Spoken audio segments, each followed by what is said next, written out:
आज आपण इयत्ता 10वीचं 3.2 बघणार आहोत, जो की तुमचा स्पर्श वर्तुळे या टॉपिकवर डिपेंड आहे, अवलंबून आहे. टचिंग सर्कल, स्पर्श वर्तुळ. स्पर्श वर्तुळ म्हणजे बघा, ह्या दोन वर्तुळामध्ये एक्स केंद्र आहे, या वर्तुळाचं झेड केंद्र आहे. हे दोन्ही वर्तुळ आणि ही एक जी रेषा आहे, ह्या तिघांमध्ये एकच बिंदू सामायिक आहे. कोणता? वाय.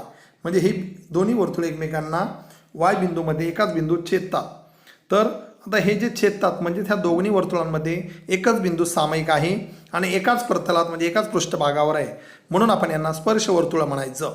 आता वर्तुळ नेहमी बाहेरूनच स्पर्श करतात का? तर नाही. काही वर्तुळ आतून सुद्धा स्पर्श करतात. बघा, हे एक वर्तुळ आहे, ह्याची त्रिज्या कमी आहे, जरा मोठ्या त्रिज्याचं आहे, आणि या दोघांमध्ये एकच बिंदू सामायिक आहे वाय, आणि हे त्यांची स्पर्शिका. म्हणजे हे जे आहे ह्याला म्हणायचं आंतरस्पर्शी वर्तुळ. ते पहिलं जे आहे ते बाह्य स्पर्श, आपण डिटेलमध्ये बघणार आहोत. त्याच्यावरतीच आपला पूर्ण आजचा जो सराव संच आहे 3.2 डिपेंड आहे.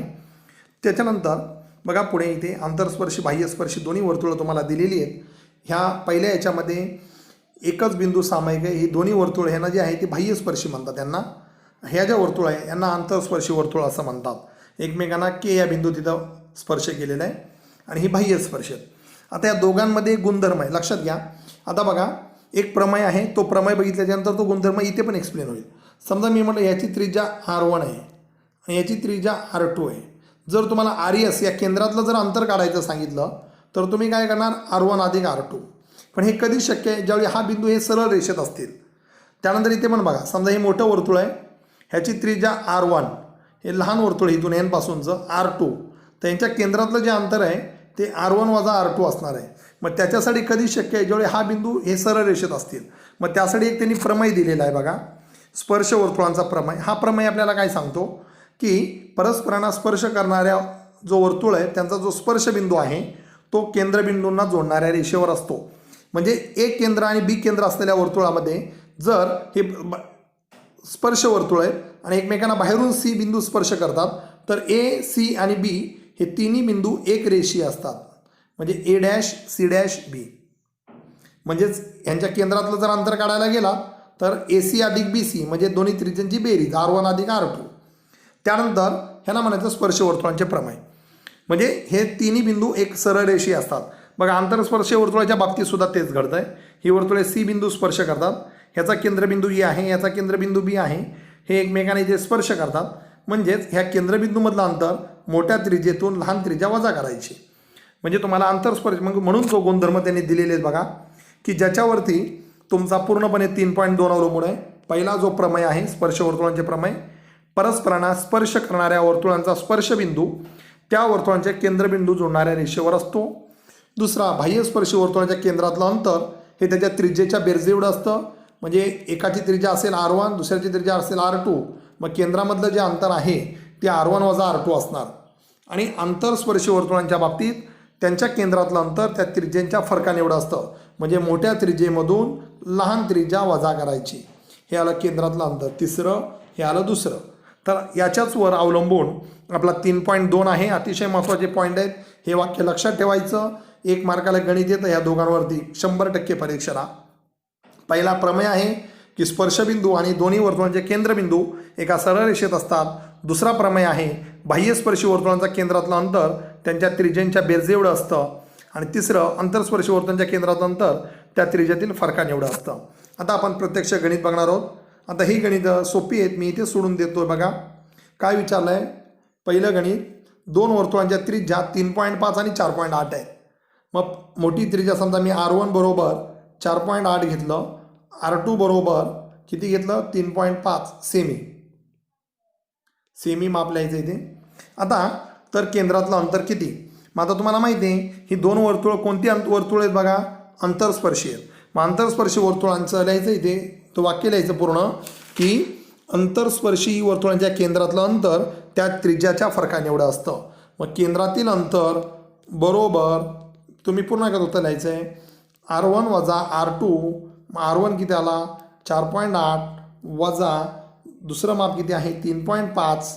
मग त्यांची वजाबाकी केली तर 8तून 5 गेलं 3 येणार, 4तून 1 गेला 1.3. बघा किती? R1 वजा R2 केंद्रातलं अंतर R1 किती आहे 4.8 वजा 3.5 म्हणजेच 8तून 5 गेला 3 पॉईंटच्या खाली पॉईंट 4तून गेला 1.3 सेमी एकक दिलेलं असेल तर एकक लिहायचं. आणि जर बाह्यस्पर्शी वर्तुळे असतील तर मग केंद्रातलं अंतर आता R1 बघा बाह्यस्पर्शी वर्तुळातलं किती आहे 5.5 आणि दुसरी त्रिज्या किती आहे 4.2. मग केंद्रातील अंतर बरोबर R1 अधिक R2. मग R1 किती आहे 5.5 4.2. मग 5.5 आणि 4.2 यांची जर बेरीज केली तर 5 अधिक 2 9 9.7 सॉरी 7.9 हे जे अंतर आहे दुसरं R1 अधिक R2 5.5 4.2 5 2 मिळवले 7 आणि 5 4 मिळवले 9 9.7 सेमी. अशा पद्धतीने तुम्हाला सोडवायचं आहे. त्यानंतर तिसरी बघा मी तुम्हाला रफ आकृती काढून दाखवणार आहे. ते दोन वर्तुळांच्या जर त्रिज्या दिलेल्या असतील तर बाह्यस्पर्शी आणि आंतरस्पर्शी वर्तुळे तुम्हाला काढायचे आहेत भौमितिक रचनेसारखं. आता खूप सोपं आहे बघा. बाह्यस्पर्शी कसे काढणार. पहिल्या वर्तुळाची त्रिज्या किती आहे 4 सेमी आणि दुसऱ्या वर्तुळाची त्रिज्या आहे 2.8. मग तुम्हाला माहिती आहे जर बाह्यस्पर्शी वर्तुळे असतील तर त्यांच्या केंद्रातलं जे अंतर आहे त्या त्रिज्येच्या बेरज एवढं असतं. मग 4 आणि 2.8 यांची जर बेरीज केली तर 6.8 येते. मग बेरीज करून घ्यायची. मग काय करायचं ए आणि बी केंद्र असणारे वर्तुळे आहेत 6.8 ए केंद्र हा बी केंद्र 6.8 माप घेतलं त्रिज्येचं केंद्रातलं अंतर ह्या दोघांची बेरीज केली. आता एक केंद्रबिंदू मानायचा तिथून 4 सेमी त्रिज्येचं वर्तुळ काढायचं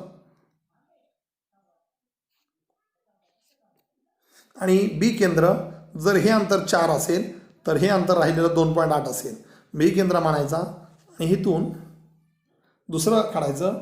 हे झालं केंद्रातलं ही त्रिज्या 4 ही झाली 2.8 आणि ही दोन्ही वर्तुळे स्पर्श वर्तुळे काढली आपण बाह्यस्पर्शी. आंतरस्पर्शी काढायचं म्हणलं की त्या त्रिज्येतला फरक काढायचा. 4 वजा 2.8 जर केलं तर किती येतं बघा 4.0 मग 0तून 8 गेला तर 10तून 8 गेले 2 इथे राहिला 3 म्हणजे 1.2. मग त्रिज्येतलं अंतर किती घ्यायचं 1.2 ए बी 1.2 अंतर घेतलं. मग एक केंद्र किती आहे 4 मग 4 सेमी त्रिज्येचं वर्तुळ काढायचं. मग बी केंद्र घ्यायचा बरोबर. बी किती येणार नाही हे मोठे येणार आहे 4 हे ना 1.2 काढला आपण ए आणि बी. मग इथून 4 सेमी म्हणजे मोठे येणार आहे आणि इथून बी पासून किती मग 2.8 मग 2.8 घ्यायचं ए इथे स्पर्श करणार आहे कारण हे स्पर्शबिंदू असतो. अशा प्रकारे तुम्हाला दोन्ही वर्तुळ काढता येतील. हे प्रत्यक्ष आपण बघणार आहोत आकृती काढून.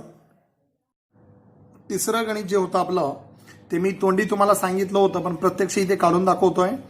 दोन वर्तुळ आहेत. पहिल्या वर्तुळाची त्रिज्या 4 सेमी आहे दुसऱ्या वर्तुळाची त्रिज्या 2.8 सेमी आहे. तर बाह्यस्पर्शी वर्तुळे आणि आंतरस्पर्शी वर्तुळे कशी काढायची ते बघणार आहोत. आता बघा जर बाह्यस्पर्शी वर्तुळे असतील तर आपल्याला माहिती आहे त्यांच्या केंद्रातलं अंतर हे त्याच्या त्रिज्येच्या बेरजे एवढं असतं. म्हणजे 4 अधिक 2.8 जर केलं तर 6.8. सर्वात पहिलं 6.8 सेंटीमीटरचं केंद्रामधलं अंतर काढून घ्यायचं. इथे बघूया आपण 6.8 इथे बघा इथून 6.5678 6.8 काढल्याच्या नंतर हा ए हा बी. त्याच्यानंतर आपल्या पहिली त्रिज्या किती आहे 4 मग इथे 4 सेमी माप घ्यायचं. 4 सेमी माप घेऊन बरोबर या एक केंद्रावरती ठेवायचं. इथून आपण एक वर्तुळ काढतोय.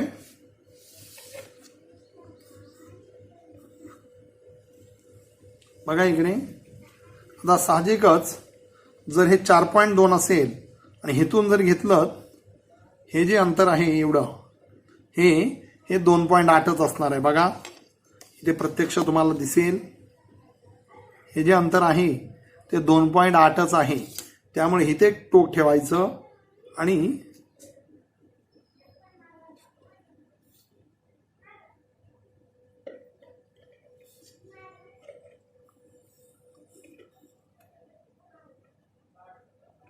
हे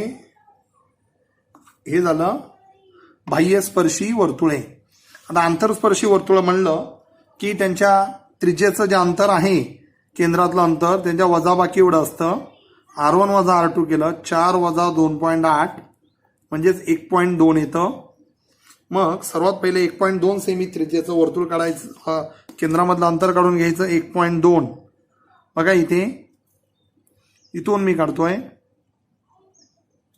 किती आहे बघा 1.2 एवढं काढलं.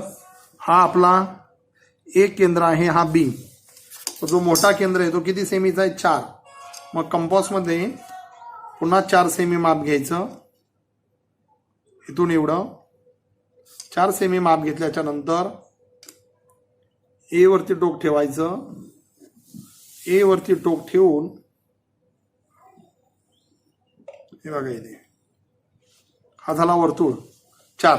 आता हेतून जर बी केंद्रापासून जर तुम्ही एवढं माप घेतलं, एवढं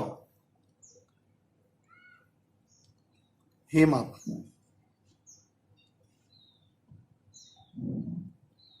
तर हे 2 पॉइंट बघा इथून एवढं घेतलं तर ते 2.8च असणार आहे. बघू शकतो आपण इथे बघा पट्टीमध्ये. मग इथे माप घ्यायचं. इथून एक आंतरस्पर्शी वर्तुळ काढलेलं आहे आपण. बाह्यस्पर्शी आणि आंतरस्पर्शी वर्तुळे तुम्हाला काढता आलं पाहिजे. हे केंद्रातलं अंतर सुद्धा तुम्ही परीक्षेला पट्टीनेच काढायचं आहे. धन्यवाद. आज आपण सराव संच 3.2 मधील पहिली 3 गणित आपण बघितलेली आहेत. आता आपण 4थं गणित बघत आहोत. 4थ्या गणितामध्ये बघा आकृतीमध्ये दिलेली माहिती आहे आणि हे आपल्याला सिद्ध करायचं आहे. आकृतीमध्ये जे दिसतंय आकृती ती माहिती दिलेली आहे. पी आणि क्यू केंद्र असणारी वर्तुळ एकमेकांना आर या बिंदूतून बाह्य स्पर्श आहेत आणि ह्या सामायिक बिंदूतून जी एक रेषा जाते ती वर्तुळाला ए आणि बी बिंदूमध्ये छेदते. तर तुम्हाला सिद्ध करायचंय पहिलं ही एपी या बी क्यूला समांतर आहे. आपण एक एक बघूया. नंतर हे 2 त्रिकोण समरूप आहेत आणि पुढचं दिलेलं आहे जर PAR याचं माप जर 35 असेल तर RQB माप किती असेल याचं. आता बघा एक एक आपण कसं सिद्ध करणार आहोत. पहिल्यांदा AP आणि BQ कधी समांतर येतील मी तोंडी अगोदर सांगतो तुम्हाला. ते तोंडी सांगितल्याच्या नंतर आपण बघणार आहोत प्रत्यक्ष. आता बघा या त्रिकोणामध्ये जर बघितलं तर हे आणि ह्या बाजू सारख्या आहेत कारण ह्या एकाच वर्तुळाच्या त्रिज्या आहेत. जर ह्या 2 सारख्या असतील तर त्याच्या समोरचे कोण एकरूप असतात म्हणजे हा कोण आणि हा कोण एकरूप येणार. त्यानंतर या त्रिकोणामध्ये बघा QRचं माप आणि QBचं माप सारखं आहे कारण एकाच वर्तुळाच्या त्रिज्या आहेत. म्हणजेच हा कोण आणि हा कोण सारखा येईल. परंतु हे 2 कोण पण सारखे आहेत विरुद्ध कोण. म्हणजे हे 2 सख्खे भाऊ आहेत, हे 2 सख्खे भाऊ आहेत आणि हे 2 पण सख्खे भाऊ आहेत. म्हणजेच हा आणि हा सुद्धा सक्का भाऊ येईल. कारण समजा हे 2 कोण एकरूप आहेत, हे 2 कोण एकरूप आहेत आणि हे सुद्धा एकरूप आहेत. म्हणजे हा कोण आणि हा कोण एकरूप येणार. आणि जर तुम्हाला माहिती आहे समजा अशी रेषा असेल आणि हे जर असे कोण हे एकरूप असतील तर व्युत्क्रम कोन कसोटीनुसार या रेषा एकमेकींना समांतर होतात. आता आपण बघूया कसं दाखवणार इथे. पहिल्यांदा त्रिकोण APR मध्ये काय येणार बघा APचं माप PRचं माप सारखं आहे कारण येणार एकाच वर्तुळाच्या त्रिज्या म्हणजेच ह्याच्या समोरचे कोण एकरूप येणार. मग म्हणजे कोण PAR बरोबर किंवा एकरूप दिलं तरी चालेल. PAR एकरूप हा येणार PARP कारण येणार समद्विभुज त्रिकोणाचे प्रमेय. आता ह्याला नंबर द्यायचा 1. आता बघा दुसऱ्या त्रिकोणामध्ये या त्रिकोण RQB मध्ये काय येणार QR बरोबर QB कारण येणार एकाच वर्तुळाच्या त्रिज्या म्हणजे 2 बाजू समान असतील तर त्या बाजू समोरचे कोण एकरूप असतात. म्हणजेच हा कोन कोणता क्यू बी आर एकरूप कोन हा क्यू आर बी, याला नंबर द्यायचा 2, कारण समद्विभुज त्रिकोणाचे प्रमेय. आता ह्याला 2 नंबर दिलेला आहे, परंतु हे दोन कोण एकरूप आहेत बघा. हा ए आर पी कोण ए आर पी एकरूप क्यू आर बी, याचं कारण येणार विरुद्ध कोण नेहमी एकरूप असतात. आता याला नंबर दिला 3, मला यायचं 1, 2 व 3 वरून, 1, 2 आणि 3 वरून बघा. 1 मध्ये काय दिसतंय, हा आणि हा सारखा आहे. 2 मध्ये हा आणि हा सारखा आहे. 3 मध्ये हे 2 सारखे आहेत, म्हणजे हा आणि हा कोण सारखा आहे ना. म्हणजे बघा दोघांची इथे एआरपी आणि क्यूआरबी, एआरपी आणि क्यूआरबी सारखे आहेत. हे 2 बाजू सारखे आहेत, म्हणजे ह्या 2 बाजू पण सारख्या येणार. म्हणजेच कोण पी ए आर एकरूप कोण क्यू बी आर. म्हणून डायरेक्ट लिहायचं मग एपी रेख एपी समांतर रेख बी क्यू, कारण येणार व्युत्क्रम कोण कसोटी, व्युत्क्रम कोण कसोटी येणार. मग व्युत्क्रम कोण कसोटीनुसार ह्या 2 रेषा समांतर झाल्या. ही झाली पहिली सिद्धता. परीक्षेला एकच विचारली जाऊ शकते, कधी कधी दुसरी विचारतील. आता दुसरी सिद्धता बघा. त्रिकोण A R B, A P R आणि आर क्यू बी हे समरूप दाखवायचे. मग बघा इथे त्रिकोण ए पी आर व त्रिकोण आर क्यू बी मध्ये 2 त्रिकोण समरूप दाखवायचे, म्हणजे 2 कोण एकरूप दाखवायचे. मग 2 म्हणजे कोको कसोटीनुसार समरूप होतील. मग आता 2 कोणते कोण एकरूप आहेत बघा. ह्या 2 कोण एकरूप आहेत, हा आणि हा विरुद्ध कोण, आणि हा आणि हा. आता आपण इथे दाखवलेलं आहे, याला नंबर 4 द्यायचं. बघा काय येणार, ह्या 2 त्रिकोणामध्ये समरूप दाखवायचे. मग 2 कोण एकरूप दाखवा फक्त. समरूपतेसाठी तुम्हाला कोको कसोटी माहिती आहे, आपण गेल्या प्रकरणामध्ये बघितलेली आहे. काय येणार, पहिलं कोण ए आर पी एकरूप क्यू आर बी, 3 वरून लिहिलं तरी चालेल, किंवा विरुद्ध कोण 3 वरून. आणि दुसरं हा कोण पी ए आर एकरूप क्यू पी ए आर एकरूप क्यू बी आर. हे कुठून आलं आपलं 4 वरून. म्हणजेच हे 2 त्रिकोण समरूप झाले. त्रिकोण ए पी आर समरूप त्रिकोण आर क्यू बी. इथे येणार कोको कसोटी. आता बघा तिसरं जे आहे, तिसऱ्यामध्ये कोण पी आर, हे गणित मोठं आहे, 4 मार्काला येऊ शकतं. पी ए आर हा जो कोण आहे हा 35 आहे. तर आर क्यू बीचं माप किती. आता बघा हा 35 आहे, तर हा सुद्धा 35 येईल, हा सुद्धा 35 येईल, आणि हा सुद्धा 35 येईल. कारण हे 2 सारखे आहेत, हे 2 सारखे आहेत, हे म्हणजेच हे तिन्ही कोण, हा 35 हा पण 35 येणार. मग हा तुम्हाला काढता येईल. त्रिकोणाच्या तिन्ही कोणांची बेरीज 180 अंश असते. मग 35 35 70, म्हणजे साहजिकच हा 110चा असला पाहिजे. मग आता बघा इकडे तुम्हाला माहिती आहे पी ए आरचं जे माप आहे ते किती दिले आहे 35. तिसरा बघा कोण पी ए आर बरोबर 35. मग तुम्हाला माहिती आहे कोण पी ए आरचं माप हे कुणा एवढं आहे, क्यू बी आर एवढं आहे. कोण क्यू बी आर, आणि क्यू बी आर ह्या दोघा ह्यांच्या एवढा आहे. आणि हे जे माप आहे आणि क्यू आर बी हे पण, हे तिन्ही माप किती येणार 35. म्हणून बरोबर 1 2 3 मध्ये 1 2 व 3 वरून डायरेक्ट लिहायचं. आता त्रिकोण क्यू आर बी मध्ये त्रिकोणाच्या तिन्ही कोणाची बेरीज 180 असते. कोण क्यू आर बी अधिक कोण क्यू बी आर अधिक कोण आर क्यू बी बरोबर 180. मग क्यू आर बी बघा 35 अधिक क्यू बी आर 35 अधिक आर क्यू बी जे तुम्हाला काढायचं आहे बरोबर 180. मग 35 अधिक 35 70 180 आर क्यू बी बरोबर 180 वजा 70 आर क्यू बीचं माप येणार 110 की ज्या कोणाचं माप तुम्हाला विचारलेलं आहे. परीक्षेला तिन्ही गणितं विचारली तर जास्त मार्काला विचारले जातील. तोंडी बघा. पहिली सिद्धता हे दोन कोण एकरूप दाखवले. हे दोन कोण एकरूप कारण ह्या दोन बाजू एकरूप आहेत आणि हे दोन कोण एकरूप आहेत म्हणजे हा कोण आणि हा कोण एकरूप आहे. जर दोन अशा रेषा असतील असे कोण जर एकरूप असतील तर त्या दोन रेषा समांतर असतात आणि ही समांतर आली. त्यानंतर दुसरं हे दोन त्रिकोण समरूप दाखवायचे आहेत. हा कोण आणि हा कोण एकरूप हा कोण आणि हा कोण एकरूप म्हणजे कोको कसोडीनुसार दोन्ही त्रिकोण समरूप झाले.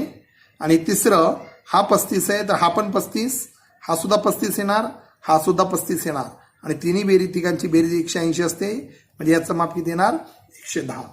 तर अशा पद्धतीने तुम्हाला हे गणित सोडवते. आता लगेच आपण 5वं गणित बघणार आहोत. आपण 5वं गणित बघत आहोत 3.2 मधील. बघा दिलेली माहिती काय आहे तर याच्यावरूनच बघायची जी दिलेली माहिती आहे. बघा आपण डायरेक्ट प्रत्यक्ष गणित सोडवायला सुरुवात करणार आहोत. ए आणि बी केंद्र असणारे वर्तुळे एकमेकांना बाहेरून ई बिंदू स्पर्श करतात. ह्या दोघांची एक सामायिक स्पर्शिका आहे. ती पहिल्या वर्तुळाला सी मध्ये आणि दुसऱ्या वर्तुळाला डी मध्ये स्पर्श करते. पहिल्या वर्तुळाची त्रिज्या 4 सेमी असेल आणि दुसऱ्या वर्तुळाची त्रिज्या जर 6 सेमी असेल तर सीडीची लांबी किती या सीडीची लांबी. आता इथे बघा काय करायचंय तुम्हाला. सर्वात पहिले हे जर तुम्ही जॉईन केलं दिलेलं नाही म्हणून आपण जॉईन करतोय. ह्याच्या सहाय्याने हे तिन्ही बिंदू एक रेषीय असतात एका सरळ रेषेत. तुम्हाला माहिती आहे स्पर्शिकेचा प्रमेय तुम्हाला माहिती आहे स्पर्शवर्तुळांचा प्रमेय. तर स्पर्शवर्तुळांचे प्रमेय कारण लिहायचं. आता पहिल्या वर्तुळाची त्रिज्या 4 आहे समजा हे जोडलं तुम्ही ही 4 सेमी. त्याच्यानंतर ही जी त्रिज्या आहे ही सुद्धा 6 सेमी आहे. आता बघा सीडीची लांबी कशी काढायची मी तोंडी तुम्हाला सांगतोय. आता काय करायचं हिथून ह्या सीडीला एक समांतर रेषा काढायची.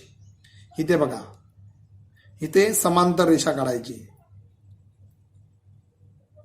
इथे याला समांतर रेषा काढल्यामुळे काय झालं हे बघा ही समांतर रेषा काढली सीडीला. ती समजा इथे जिथे छेदेल त्याला आपण A B C D E F नाव दिलं एफ.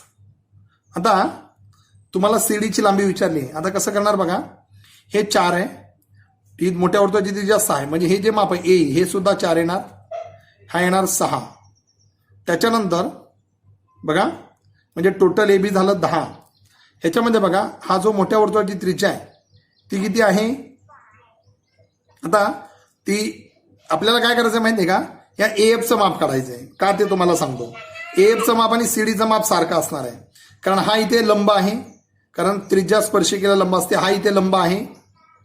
ही याला समांतर काढल्यामुळे हा 90 आहे तर हा सुद्धा 90 येईल हा 90 येईल म्हणजे हा ए सी डी एफ हा जो आहे समांतरभुज चौकोन येईल. मग समांतरभुज चौकोनाच्या समोरासमोरील बाजू सारख्या असतात म्हणजे सीडी आणि एफचं माप सारखं येणार आणि एसी आणि डीएफचं माप सारखं आहे म्हणजे हा 4 आहे तर हा सुद्धा 4 येईल म्हणजे हा टोटल 6 आहे हा 4 आहे म्हणजे बीएफचं जे माप आहे ते 2 येईल. आणि मग इथे हा 90 आहे तर हा सुद्धा 90 येईल. इथे पायथागोरस वापरून आपण एएफचं माप काढणार आहोत. त्याच्यानंतर जेवढं माप एएफचं असेल तेवढं माप सीडीचं असेल. प्रत्यक्ष आपण गणित सोडूया. बघा इथे आकृतीमध्ये जॉईन केलेली आपण पहिलाच बिंदू येणार ए डॅश ई डॅश बी कारण स्पर्श वर्तुळांचे प्रमेय. त्यानंतर एबीचं जे माप आहे ते ए अधिक ई बी येणार कारण ए डॅश ई डॅश बी म्हणून. मग ए त्रिज्या आहे 4 ई बी किती येणार 6. एबीचं जे माप आहे ते टोटल येणार 10. इथे एकक दिलेलं आहे म्हणून आपण लिहिणार 10 सेमी. एबीचं माप 10 सेमी आलं. आता एबीचं माप जर 10 सेमी असेल तर बघा आता इथे एक रचना लिहायची आहे. काय लिहायचं? बिंदू ए मधून CD ला समांतर रेषा काढली. ती रेषा BD ला F बिंदू छेदते. B' F' D अशा पद्धतीने. आता बघा काय होईल. ओके, हे समांतर रेषा काढली. आता इकडे बघू शकतो आपण, इथून लिहायला सुरुवात करतोय. बघा हा कोण आहे? AC हा CD ला लंब आहे, कारण स्पर्शिका त्रिज्या प्रमेय.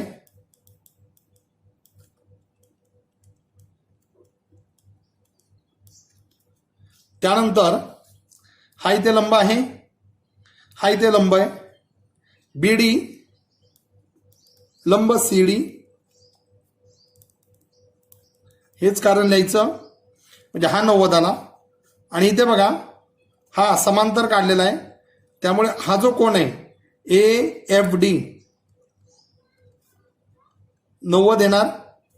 आणि हा जो कोण आहे हा याला समांतर आहे, म्हणजे हा सुद्धा इथे कोण CAF बरोबर 90 येणार. म्हणून हा जो चौकोन आहे, चौकोन ACDF हा आयत येईल. प्रत्येक कोण 90चा आहे. मग आयत झाल्याच्या नंतर ACचं माप हे DFच्या मापा एवढं असेल, म्हणजे 4 सेमी. आणि CDचं जे माप आहे ते AF एवढं असेल, पण AF माहित नाही आपल्याला. मग AF काढायचं म्हणजे CD माहित पडेल. आता बघा आपण BFचं माप काढूया. याला नंबर देऊया 1. बघा आता आपण आता BFचं माप काढूया. BF अधिक DF बरोबर BD, कारण आपण इथे रचना केलेली. मग BF काढायचा आहे. DF आपल्याला माहिती 4 आहे आणि संपूर्ण BD आहे 6. म्हणजे BFचं माप आलं 2. BFचं माप 2 आलेलं आहे. आता या त्रिकोणामध्ये त्रिकोण AFB मध्ये